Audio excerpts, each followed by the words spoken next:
오늘도 거룩한 주일을 맞이하여 삼일체 하나님 앞에 예배드리기 위하여 그리고 하나님만이 주실 수 있는 은혜와 말씀을 사모하시는 심령으로 이 자리에 나오신 여러분들을 주의 이름으로 환영하며 축복합니다. 오늘 함께 드리는 이 예배를 통하여 선포되는 말씀을 통하여 함께 부르는 찬양을 통하여 우리의 코끝을 스치고 지나가는 바람결조차에서도 하나님만이 주실 수 있는 은혜, 평강의 복이 넘치시길 말씀이 육신이 되어 우리 가운데 거하시는 주님의 이름으로 축원합니다. 오늘 함께 생각을 나누어 볼 말씀의 주제는 헌금입니다. 부담스러운 분들이 계시지 않을까 여겨집니다. 그럼에도 불구하고 반드시 이 같은 주제를 꼭 다루어야 합니다. 미국에서 유학 생활할 때 작은 한인 교회를 섬긴 적이 있습니다. 그때 선배 목사님들이 저한테 이민교회를 잘 섬기기 위한 조언들을 몇 가지 해주셨습니다. 그 중에 하나가 바로 이런 내용이었습니다. 고 목사님, 절대로 헌금 설교하면 안 됩니다. 11조 설교하면 안 됩니다. 그러면 교인들이 다 부담스러워서 도망을 가게 됩니다. 그러니 절대로 헌금을 강조하거나 11조를 얘기를 하면 안 됩니다. 저는 선배님들의 그 같은 조언에 귀를 기울이지 않았습니다. 헌금 설교 기회가 닿는 대로 했습니다. 이유는 간단합니다. 헌금은 하나님의 말씀인 성경의 가장 중요한 중심 주제 가운데 하나이기 때문이요. 그리고 우리 신앙의 본질적인 측면이 바로 11조와 연결이 되어 있기 때문입니다. 그래서 아직까지 믿음이 일천한 교인들을 대상으로 해서 11조 그리고 헌금 설교를 해야 되기 때문에 기도를 많이 했습니다. 기도하고 난 뒤에 헌금 설교를 했습니다. 설교를 마치고 난 뒤에 어떤 젊은 집사님이 제게 오셔서 이렇게 말씀하시는 것 평생 잊혀지지가 않습니다. 목사님, 제가 지금까지 신앙생활하면서 헌금 설교를 처음 들었습니다. 저희들을 바르게 가르쳐 주셔서 감사합니다. 이민 2세였습니다. 사업을 꽤 크게 하는 분이었습니다. 그런 얘기를 제게 하셨습니다. 큰일 날 뻔 알았는데 위로가 된 거이지요. 그런데 또 다른 젊은 집사님이 제게 오셔서 이런 말씀을 하셨습니다. 그분도 역시 비즈니스를 하는 분이었습니다. 옷가게를 여러 개 가지고 있을 정도로 경제적으로 부유한 분이었습니다. 목사님, 오늘 저는 목사님 설교를 들으면서 회개했습니다. 목사님도 아시는 것처럼 저희 가정은 매주일 100불씩 우리 돈으로 그 당시 환산하면 한 10만 원 조금 넘을 때였습니다. 그렇게 매주일 100불씩 헌금을 했습니다. 그런데 저희들이 헌금을 할 때는 이 헌금은 오늘 우리 가족 밥값이다 그렇게 생각하고 드렸습니다. 그런데 오늘 목사님 설교를 들으면서 그것이 얼마나 잘못되었는지를 깨닫게 되었습니다. 그래서 회개했습니다. 목사님 감사합니다. 한인교회는 예배를 마치고 난 뒤에 함께 식사를 합니다. 한국 음식으로 장만합니다. 그분들은 교회 와서 예배 드릴 때 헌금을 할 때에 하나님 앞에 드린 헌금이 아니고 내 식구였는데 우리 식구 밥값이다 그렇게 생각하고 하나님께 헌금을 드렸다 그런 식으로 얘기를 하셨다는 얘기입니다. 그 두 분의 피드백이 제 마음속에 20년이 지났는데도 불구하고 제 마음속에 깊게 남아 있습니다. 바른 신앙생활과 그리고 바른 헌금 생활은 긴밀하게 연결이 되어 있습니다. 다시 말씀드립니다. 바른 신앙생활과 바른 헌금 생활은 절대로 분리될 수가 없습니다. 바른 헌금 생활이 되지 않는 분이 바른 신앙생활을 한다. 그것은 어불성설입니다. 다시 한 번 더 강조하여 말씀드립니다. 바르게 헌금 생활하지 않는 분이 바르게 신앙생활한다. 그것은 어불성설입니다. 아무든지 나를 따라오려거든 자기를 부인하고 자기 십자가를 지고 나를 따를 것이니라 했습니다. 그것은 주님의 뒤를 따라 고난의 길을 걸어가야 하며 십자가의 길을 걸어가야 된다는 것이지 않습니까? 그런데 헌금 생활도 제대로 되지 않는 분이 과연 자기를 부인하고 자기 몫의 태인 십자가를 짊어지고 주님의 뒤를 따라가는 것이 가능하겠습니까? 다시 한번 여쭤볼까요? 주님의 은혜로 구원을 받은 우리에게 주어진 사명이 있습니다. 그것은 자기를 부인하고 자기 십자가를 지고 주님의 뒤를 따라가는 것입니다. 그런데 헌금 생활도 제대로 되지 않는데 과연 자기를 부인하고 자기 십자가를 지고 주님의 뒤를 따라가는 것이 가능하겠느냐는 질문입니다. 여러분들이 잘 아시는 것처럼 성경에 나오는 최초의 살인 사건이 있습니다. 가인이 동생 아벨을 죽인 사건입니다. 그런데 놀랍게도 이 최초의 살인 사건은 예배하고 난 뒤에, 예배 드리고 난 뒤에, 더 정확하게 말씀드리면 예배 때문에 일어난 살인 사건입니다. 놀랍지 않습니까? 예배 때문에 살인 사건이 났어요. 예배 드리고 난 뒤에 일어난 살인 사건이 바로 가인이 동생 아벨을 죽인 사건이라는 것입니다. 이것은 여러분, 우리가 드리는 예배 때문에 시험에 들 수 있고, 예배 때문에 상처를 받을 수가 있고, 예배 때문에 미움과 분노가 생길 수 있으며, 심지어는 예배가, 내가 드리는 예배가, 그리고 내가 하나님 앞에 드리는 헌신이, 내가 하나님 앞에 드리는 예물이 치명적인 화건이 될 수 있음을 의미합니다. 한번 가만히 생각해 보세요. 지금까지 신앙의 여정을 걸어오면서 예배 때문에 시험에 든 적이 있으시잖아요. 예배 때문에 상처받은 적 있으시잖아요. 예배가 빌미가 되어져서 내 안에 미움과 분노가 생긴 적 없으십니까? 있으시잖아요. 그게 다 여러분 연유가 있는 것입니다. 그러면 우리는 하나님 앞에 예배를 드릴 때, 하나님 앞에 예물을 드릴 때 언제나 조심해야 되고 긴장해야 되며 깨어 기도하는 준비가 절대적으로 필요합니다. 오늘 함께 나눈 이 헌금 설교가 여러분들에게 시험이 되지 않고 새로운 깨달음의 지혜를 얻는 복된 말씀이 되기를 주의 이름으로 축원합니다. 잘 아시는 것처럼 하나님께서는 아벨의 제물을 받으셨습니다. 그런데 가인의 제물은 받지 않으셨습니다.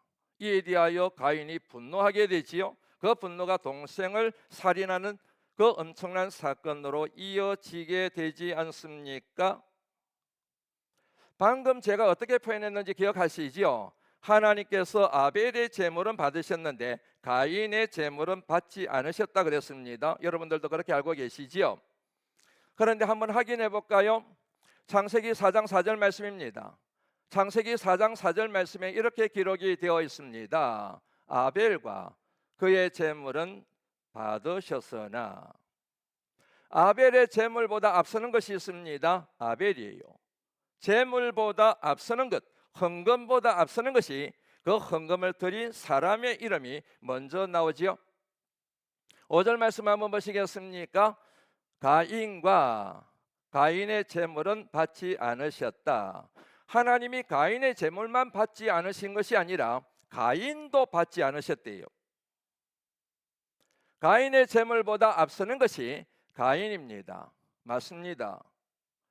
하나님 앞에 드린 제물보다 하나님께 예물을 드린 사람에게 하나님이 먼저 집중하고 계심을 알 수가 있습니다. 예배하는 자리에 나오셨습니다. 헌금도 하셨습니다. 찬양도 부르십니다. 잘하십니다. 그 같은 종교적인 행위도 중요하지만 그에 앞서 예배를 드리는 우리의 전인격, 우리의 중심, 우리의 마음, 우리의 정성, 우리의 믿음, 우리 자체, 우리 자신, 그것에 대하여 하나님이 더 집중하고 있음을 알 수가 있는 것이지요. 맞습니다. 하나님은 우리가 드리는 예물보다는 예물을 드리는 우리의 중심에 더 시선이 먼저 가신다고 하는 사실을 우리가 이 말씀을 통하여 정리할 수가 있습니다. 하나 정리했습니다. 하나님께서 죄악으로 관영한 세상을 홍수로 심판하셨습니다. 그런데 노아와 그의 가족들은 구원하셨습니다. 하나님의 심판이 끝났습니다. 노아와 그의 가족들이 방주에서 나왔습니다. 방주에서 나오고 난 뒤에 노아와 그의 가족들이 제일 먼저 한 것이 무엇일까요? 창세기 8장 18절 19절 먼저 보시겠습니까? 노아와 그의 가족들이 방주에서 나왔습니다. 그 다음에 이어지는 20절 말씀입니다. 맞습니다. 노아와 그의 가족들이 방주에서 나온 뒤에 제일 먼저 한 것이 하나님 앞에 번제를 드리는 것이었습니다.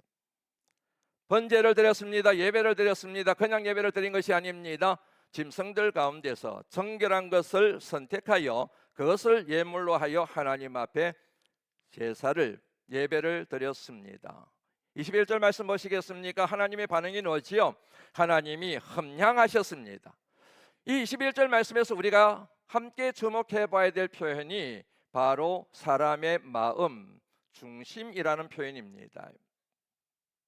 이 말씀을 이해하는데 이 두 가지 키워드는 굉장히 중요한 의미를 갖습니다. 하나님이 노아와 그의 제물을 받으셨습니다. 흠양하셨습니다. 하나님이 보신 관점이 어디였을까 추측이 되시죠? 맞습니다. 하나님은 노아의 중심을 보신 것입니다. 노아의 믿음을 보신 것입니다. 그의 중심이 어떠했는지를 엿볼 수 있는 말씀이 창세기 6장 9절 말씀에 나옵니다. 같이 한번 읽어볼까요? 읽습니다. 시작. 족보니라 노아는 의인이요 당대의 완전한 자라 그가 하나님과 동행하였으며. 세 가지가 나오지요.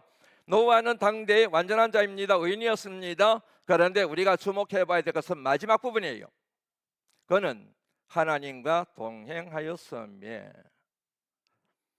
하나님이 노아와 동행한 것이 아닙니다. 노아가 하나님과 동행했습니다. 다시 정리합니다. 말장난 같지만 그렇지 않습니다. 하나님이 노아와 동행했다는 진술과 노아가 하나님과 동행했다는 진술은 전혀 차원이 다른 겁니다. 하나님의 말씀은 의도적으로 하나님이 노아와 동행해서 노아가 어디를 가든지 하나님이 인도하셔서 이렇게 기록된 것이 아니고 노아가 하나님과 동행했다고 그렇게 기록하고 있습니다. 여기는 하나님의 의도가 있습니다. 그것은 바로 노아의 믿음에 대한 것입니다. 노아는 언제나 하나님과 동행했습니다. 다시 말씀드리면 하나님의 주권을 인정하고 하나님의 주권에 순종하며 하나님의 주권을 높여드리는 믿음의 사람이었음을 이 같은 진술을 통하여 하나님의 말씀이 증언하고 있는 것입니다. 그러했기에 하나님께서는 그와 그의 가족을 구원하셨습니다. 새로운 세대를 이끌어가는 새로운 아담처럼 하나님께서 그와 그의 가족을 사용하셨습니다. 그렇게 구원받은 노아가 얼마나 기쁘겠습니까? 얼마나 감사하겠습니까? 그 마음으로 예배를 드리고 그렇게 구원받은 것에 대한 감격과 감사한 마음을 모두어서 예물을 드리는데 어찌 그 예배와 그 예물이 하나님께 연락되지 않을 수가 있겠습니까? 세 번째 스토리로 넘어갑니다. 이스라엘 백성들이 출애굽했습니다. 구원을 얻었습니다. 하나님이 보내신 영도자 모세에 의하여 애굽의 노예 생활을 청산하고 적과 꿀이오르는 가나안 땅으로 가게 되었습니다. 6개월의 시간을 걸쳐 시내산에 도착하게 됩니다. 시내산에서 1년을 머물게 됩니다. 몇 년을 머문다고요? 1년을 머물게 됩니다. 그에 대한 기록의 말씀이 출애굽기 19장부터 40장까지, 레위기 1장부터 28장까지, 민수기 1장 1절부터 10장 10절까지가 이스라엘 백성들이 출애굽한 이후 시내산에 머물 때에 대한 기록의 말씀입니다. 이 말씀의 핵심이 있습니다. 그것은 바로 준비입니다.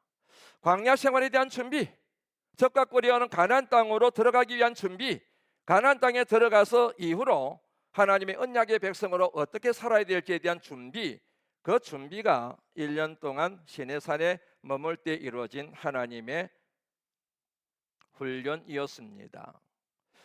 그 준비 가운데 하나가 바로 예배였습니다.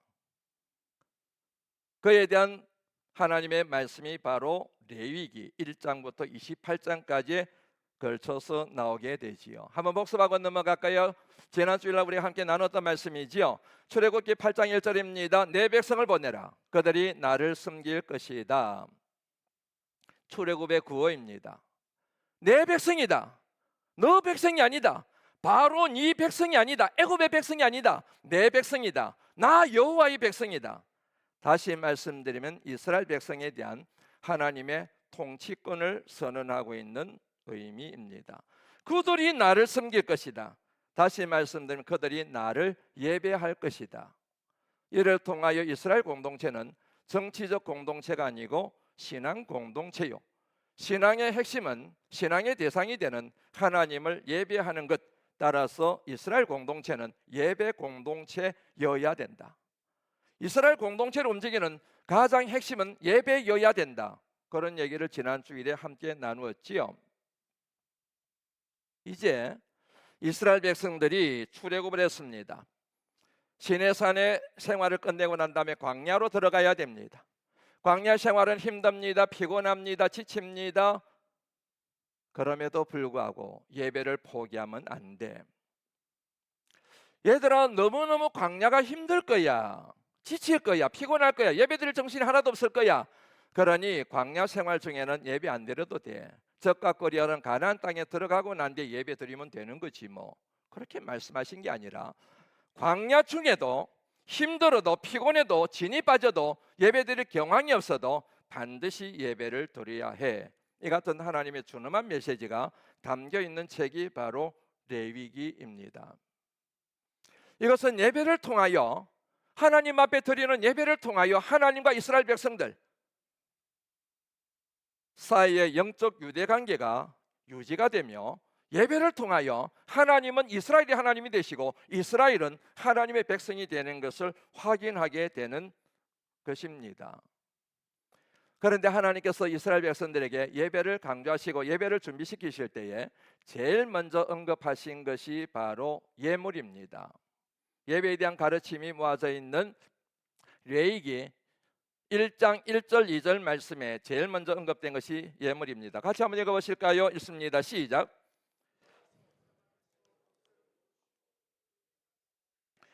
이스라엘 자손에게 말하여 이르라. 너희 중에 누구든지 여호와께 예물을 드리려거든 가축 중에서 소나 양으로 예물을 드릴지니라. 이 말씀을 한번 뜯어볼까요? 첫 번째, 예물을 드리려거든입니다. 강요가 아니란 얘기지요. 강제가 아니란 얘기입니다. 자발적이어야 된다는 얘기입니다. 그러나 자발적이라고 해서 해도 되고 하지 않아도 된다는 의미가 아닙니다. 여기서 말하는 자발적이라고 하는 것은 자기 주도적으로, 누군가가 시켜서 하는 것이 아니라 자기 주도적으로, 누군가가 막 건면하고 너 벌 받을 거야, 막 하나님 앞에 예물 드려야 돼, 이게 아니고 자기 안에 있는 자원하는 마음으로, 그리고 하나님 앞에 반드시 예물을 드리겠다는 강한 의지를 가지고, 이런 의미가 예물을 드리려거든 이라는 이 표현 속에 담겨져 있는 진의라는 얘기입니다. 예물을 드리려거든 가축 중에서, 그런 말이 나오지요. 가축 중에서. 우리 김수영 집사님이 아주 기발하게 해오셨네요. 영상. 가축 중에서 집에서 기르는 짐승 중에서 돌짐승 말고, 형편이 안 되니까 내 마음대로 드리는 게 아니라 형편이 되든 안 되든 가축 중에서, 집에서 기르는 짐승 가운데서 그렇게 되는 거지요. 다시 말씀드리면 중에서라고 하는 것은 구별을 얘기하는 겁니다. 중에서라고 하는 의미는 우선순위를 얘기하는 것입니다. 많은 가축들이 있는데 그 가운데서 하나님 앞에 예물 드릴 것에 대한 우선순위를 정하는 것, 그것의 의미가 중에서라는 표현 속에 담겨져 있는 것이지요. 그런데 가축이라고 해서 다 하나님이 예물로 드리라는 것이 아닙니다. 소나 양입니다. 소나 양, 많은 다양한 종류의 가축들이 있습니다. 집에서 기르는 짐승들이 있습니다. 그런데 오리 말고, 토끼 말고 소와 양 중에서 하나님이 왜 이러실까요? 아니, 예물 드리면 그냥 된 거이지 않습니까? 아무거나 좀 드리면 어떻습니까? 아니, 좀 행편 따라서 드리면 어떻습니까? 그런데 왜 하나님이 차곡차곡 차근차근 이렇게 말씀하실까? 특별히 소와 양, 도대체 왜 그러실까? 한번 여러분 생각해 보시겠습니까? 시내산을 떠나서 광야로 들어가게 됩니다. 그러면 그 광야 생활에 소와 양은 굉장히 중요한 생계의 수단이 됩니다. 소와 양은 사람이 생존하는데 정말로 요긴한 도구가 됩니다.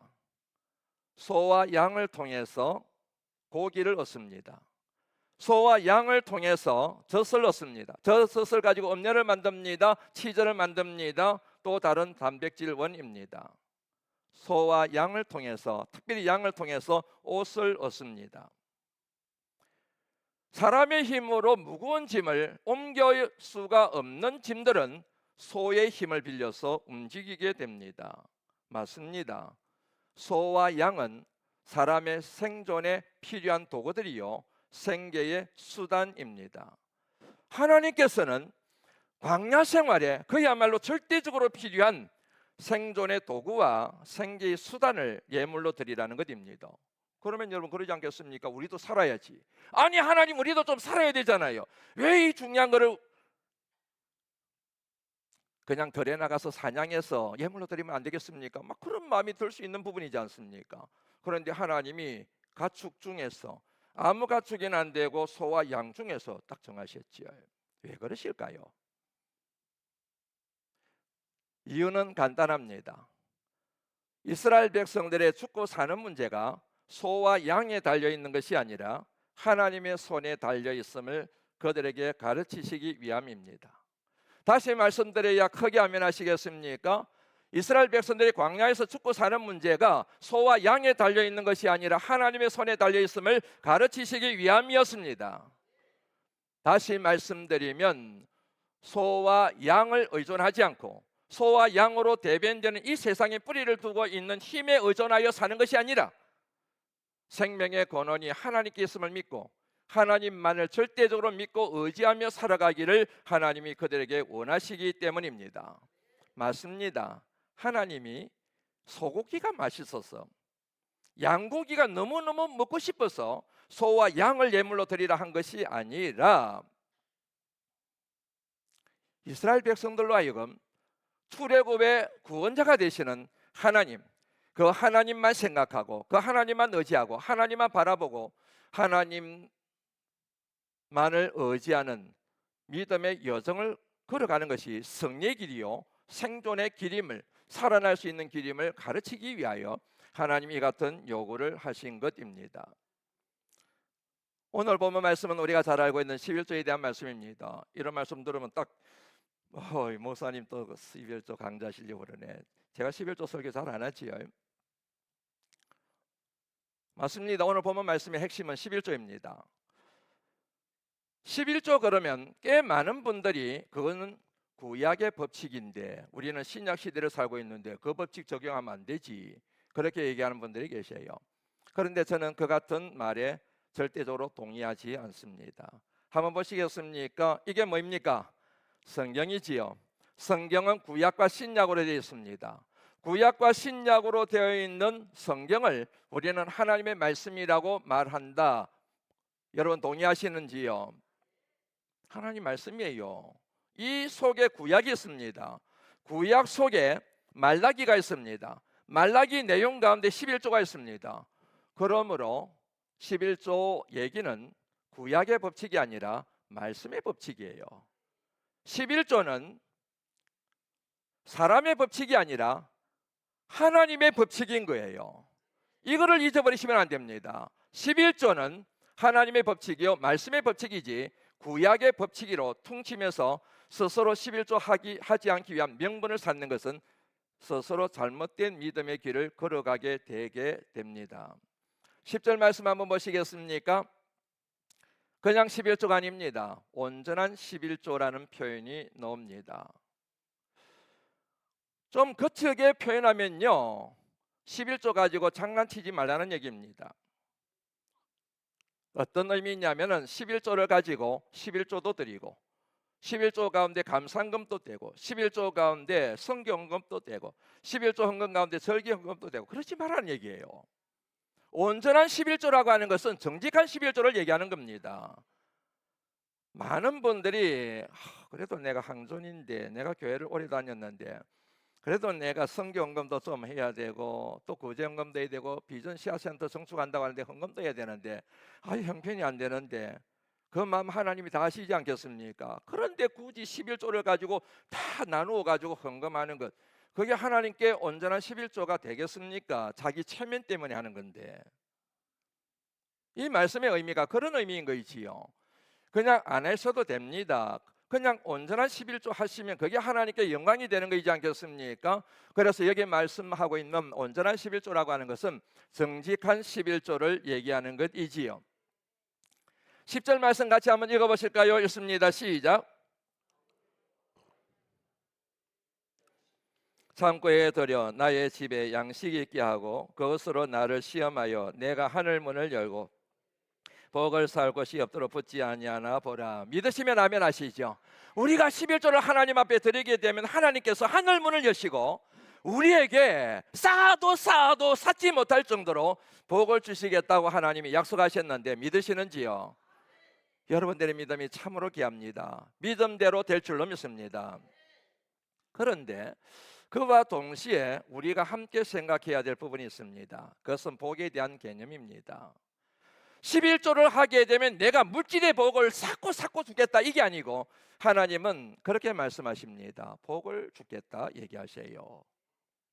만일 11조를 해서 우리에게 물질의 복이 주어지는 것으로만 제한시킨다고 한다면 이런 문제가 생길 수가 있는 거지요.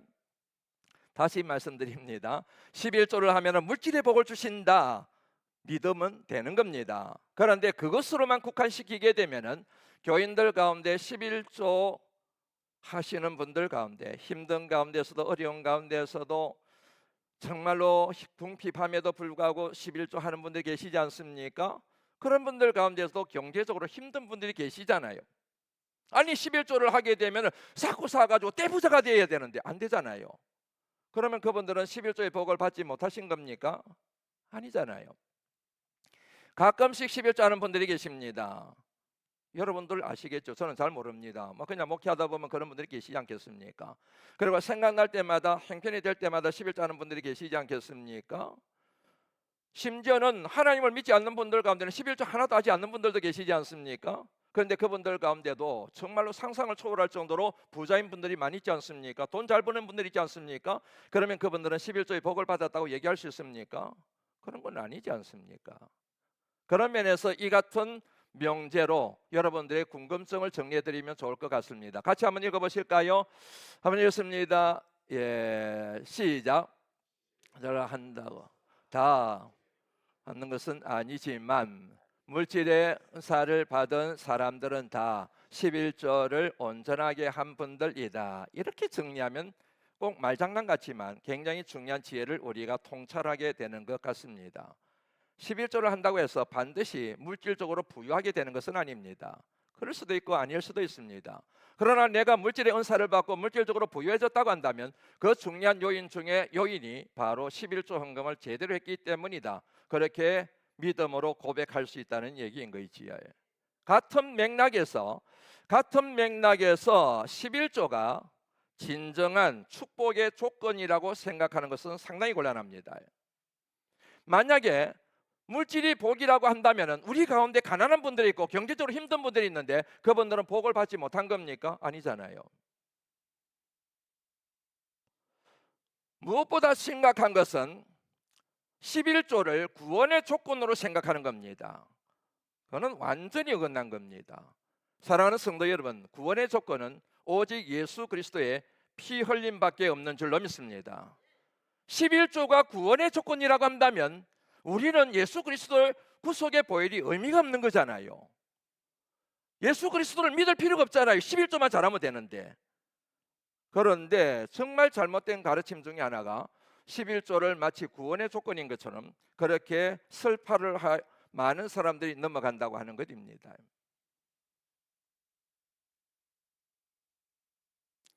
이 같은 맥락에서 하나님의 마음을 움직여 복을 받기 위하여 11조 하는 하나님과 거래하는 식으로 11조 하는 것도 하나님이 기뻐하시지가 않습니다.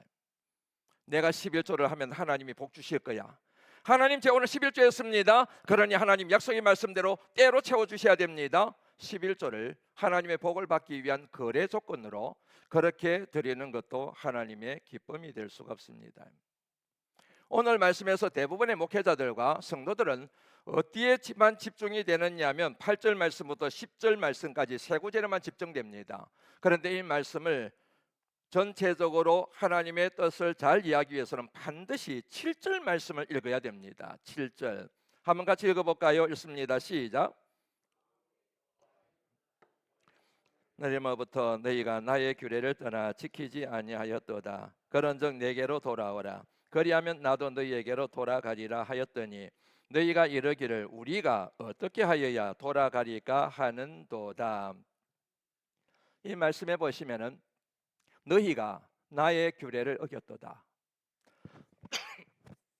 다시 말씀드리면 이스라엘 백성들이 하나님의 말씀에 불순종했음을 의미합니다.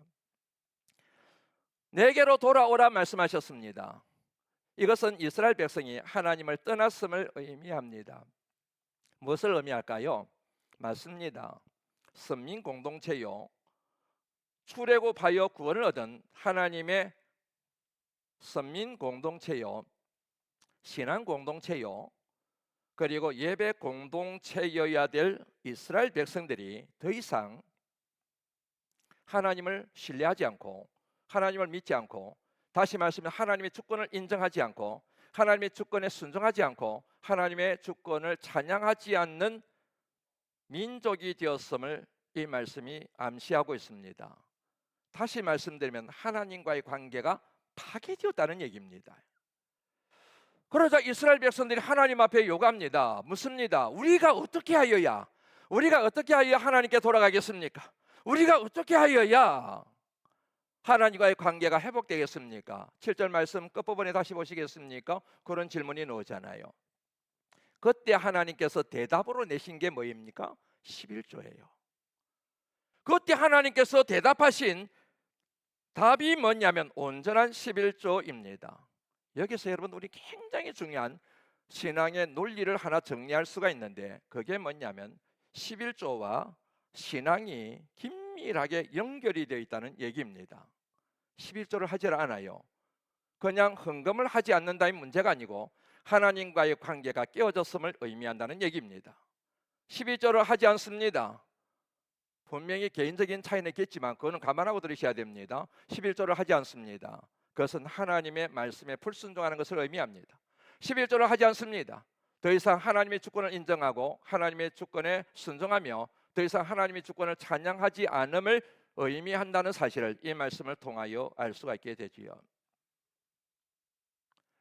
11조를 합니다.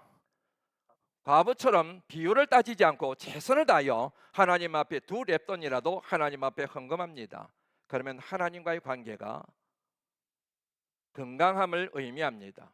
하나님의 주권을 인정하고 죽고 사는 분이 하나님의 손에 달려있음을 인정하고 하나님께 자신의 인생을 맡기는 믿음의 길을 걸어가고 있음을 의미합니다.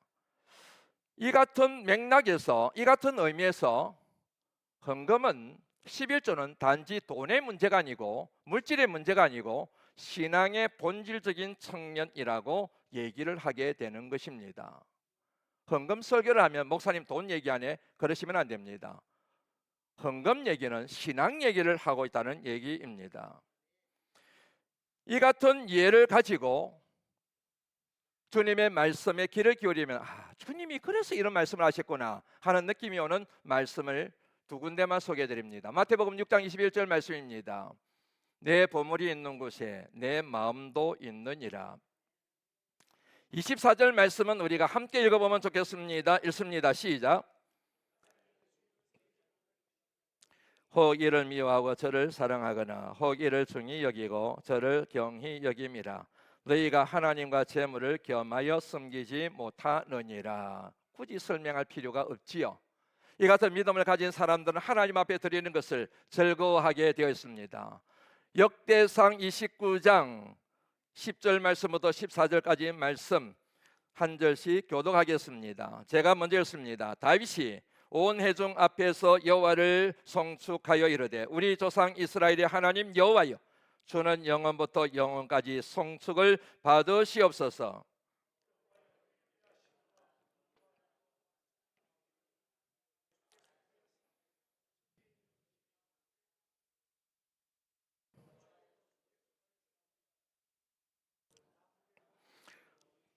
부와 기가 주께로 말미암고 또 주는 만물의 주제가 되사 손의 권세와 능력이 있사오니 모든 사람을 크게 하심과 강하게 하심이 주의 손에 있나이다.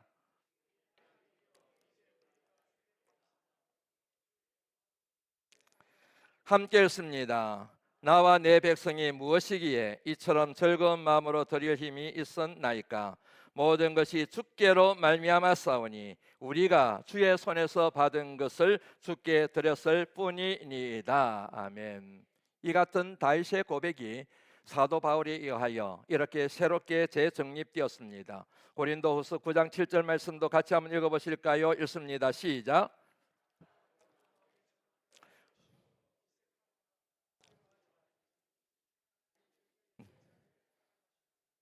믿으시면 아멘 하시지요. 이제 말씀을 마무리하려고 합니다. 내 하나님을 시험하지 말라. 하나님은 말씀 곳곳에서 하나님을 시험하지 말 것을 강력하게 경고하고 있습니다.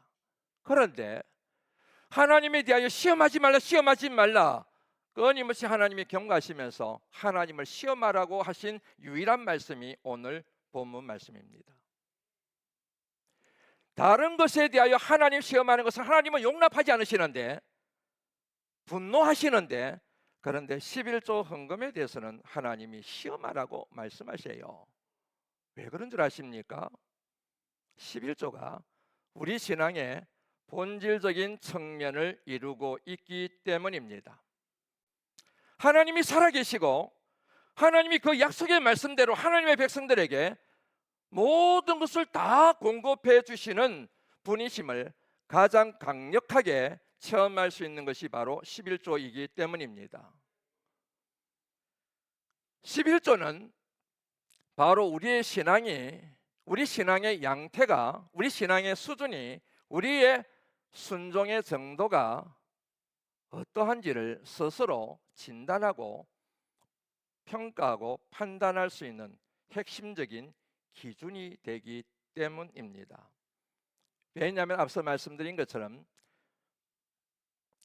11조는 죄로 말미암아 영원히 죽을 수밖에 없었던 출애굽의 은혜를 받은, 무엇보다 예수님이 영원한 제물이 되심으로 구원을 얻었다고 고백하는 우리의 신앙 고백인 동시에 11조는 내가 가지고 있는 모든 것의 소유권이 하나님께 있음을 인정하는 고백이며, 내가 가지고 있는 모든 것을 하나님 뜻대로 사용하겠다는 믿음의 결단이며, 그리할 때 하나님께서, 여호와 이레 하나님께서 우리를 위하여 장래의 미래에 가장 좋은 것으로 예배두고 계신다는 믿음의 고백이요, 신앙의 고백이 바로 11조이기 때문입니다. 사진 하나 보시겠습니까? 당사자들 깜짝 놀라실 것 같은데 양해해 주시리라 생각합니다. 지난 2025년 12월 31일 날 SNS상에 우리 교회 어떤 집사님이 사진을 올리셨어요. 직원들과 함께 뭐 이런 제목이었던 것 같아요. 이 사진을 보는 순간 누군지 그렇게 알려고 하실 필요 없습니다. 예, 얼굴 표정이 저분 누구야? 이렇게 하시는 표정이 역력해 보이는데 그러실 필요 없습니다. 집사님이 올리셨는데 저 사진을 보면서 저는 할렐루야가 절로 나오던데요. 너무 감사하던데요. 왜냐하면 그 이유를 알고 있기 때문입니다. 집사님이 제가 우리 교회 부임한 지 얼마 되지 않아서 우리 교회를 나오기 시작하셨습니다. 예, 이사를 오셔서 사업을 시작을 하셨어요. 혼자서 시작을 하셨습니다. 그야말로 말씀에 나와 있는 것처럼 미약한 시작이었습니다. 그런데 직원이 4명으로 늘어났습니다. 그 직원에 딸린 식구들 생각하면 이제는 축복의 통로가 되었구나 하는 생각이 들어요. 혼자 시작했는데 직원이 4명으로 나타났다는 것은 그만큼 사업이 잘 된다는 얘기이지요. 매출이 늘어났다는 얘기이지 않겠습니까? 수입이 좋다는 얘기이기도 하지 않겠습니까? 그런데 여러분, 집사님이 하는 이 사업체가 이렇게 직원이 4명이 될 정도로 성장하게 된 변곡점을 이루는 하나의 사건이 있습니다. 안 집사님이 어느 날 제게 연락을 하셨습니다. 목사님, 11조 하기로 했습니다. 기도해 주십시오. 제가 그 얘기를 듣고 기절초풍할 정도로 놀랐습니다. 왜냐하면 그 안 집사님은 우리 교회 신앙생활이 본격적으로 시작된 신앙의 출발점이었거든요. 그분 입에서 11조를 하겠다는 얘기를 듣고 제가 기절초풍할 정도로 놀랐다는 얘기입니다. 그래요 집사님, 응원합니다. 제가 열심히 기도하겠습니다. 약속의 말씀대로 반드시 하나님께서 힘주실 겁니다. 축복해 주실 겁니다. 그렇게 제가 응원하고 기도했습니다. 그 이후로 가끔씩 물어보면 잘 된대요. 코로나 상황 가운데도 잘 된대요. 그러더니 드디어 12월 31일 지난해, 그러니까 2025년 12월 31일 불과 며칠 전에 저런 사진을 올린 거예요. 할렐루야가 절로 나올 수밖에 없는 거 있지요. 참 복 있는 분들이구나, 복 받은 분들이구나. 사업체가 늘어났기 때문에요? 아니요. 직원이 늘어났기 때문에요? 아니요. 수입이 그만큼 많이 늘어났기 때문에요? 아니요. 제가 주목한 것은 그분들의 믿음입니다. 금보다 귀한 믿음을 가졌구나. 하나님 앞에 11조를 드림으로 본인들이 운영하고 있는 이런 사업체가 이렇게 번창하는 것으로 인하여 하나님 살아계시네, 하나님 말씀드렸더니 이 같은 역사가 우리 가정에 내 사업체에 일어났네, 금보다 귀한 믿음을 이분들이 가졌다는 생각 때문에 너무너무 기쁘고 축하하고 축복하고 더 응원하고 싶은 마음이 생겨서 할렐루야가 나왔다는 이야기입니다. 2026년 1월 한 달은 믿음의 실험이라고 하는 큰 주제를 가지고 말씀을 나누고 있습니다. 사랑하는 성도 여러분, 여러분들도 한번 실험 안 해보시겠습니까? 묵묵부답이시네요. 다시 묻습니다. 여러분도 한번 실험 안 해보시겠습니까? 말에 여러분 응답하시면 하나님께서 반드시 약속의 말씀대로 이루어 주실 줄로 믿습니다. 한번 실험해 보세요. 그리하여 하나님이 살아계심을 한번 체험해 보세요. 우리가 믿는 하나님은 머리의 하나님이 아니고 글자 속의 하나님이 아니고 죽은 하나님이 아니고 목신 같은 분이 아니고 목석 같은 분이 아니고 살아계신 하나님, 우리를 사랑하신 하나님, 하나님의 백성들이 잘 되어져서 하나님이 살아계심을 만방에 선포하는 복음의 증인이 되기를 원하시는 하나님, 하나님은 실험하기를 원하세요. 실험하는 분에게 하나님이 부어주세요. 그를 통하여 하나님이 살아계심을 만인에게 전가하기를 원하시기 때문입니다. 믿음의 실험을 올해 한 해 하셔서 2026년 12월 30일이 되셨을 때는 이만큼 늘어난 무엇인가에 대하여 하나님 앞에 할렐루야 찬양 드리시는 우리 모두가 되기를, 말씀이 육신이 되어 우리 가운데 가시는 주님의 이름으로 축원합니다. 하나님 감사합니다. 만물의 주인 되신 하나님 진심으로 감사합니다. 오늘 주신 하나님의 말씀에 우리 모두가 아멘으로 반응하기를 원합니다. 이 말씀 앞에 저항하지 말고 변명하지 말고 토달지 말고 그대로 순종할 수 있는 믿음을 우리 모두에게 허락하여 주옵소서. 그리하면 우리가 약속의 말씀을 받은 그 말씀에 대하여 정언할 수 있는 복음의 증인이 될 줄로 믿습니다. 믿음의 역사가 우리 심령 가운데, 우리 가정 가운데, 내가 하는 일 가운데 그대로 일어나게 될 줄로 믿습니다. 우리가 믿는 하나님은 살아계신 하나님이십니다. 우리가 믿는 하나님은 전지전능하신 하나님이십니다. 하나님, 오늘도 순서를 따라 봉헌하게 하심도 감사를 드립니다. 봉헌하는 순서는 전과 동일하지만 예물 드리는 저희들의 마음은 전과 동일하지 않기를 원합니다. 더 감사한 마음, 더 큰 소망의 마음을 묻고 더 큰 믿음을 가지고 더 큰 은혜를 사모하며 드렸사오니 주님 험량하여 주시고 그 믿음에 맞게 저희들을 축복하여 주시옵소서. 이 예물이 사용될 때 전과 다른 역사가 일어날 줄 믿사옵고 예수님 걸어가신 이름으로 간절히 축복하며 기도드리옵나이다. 아멘. 다 일어나셔서 파송 찬양 함께 부릅니다. 주 선한 능력으로.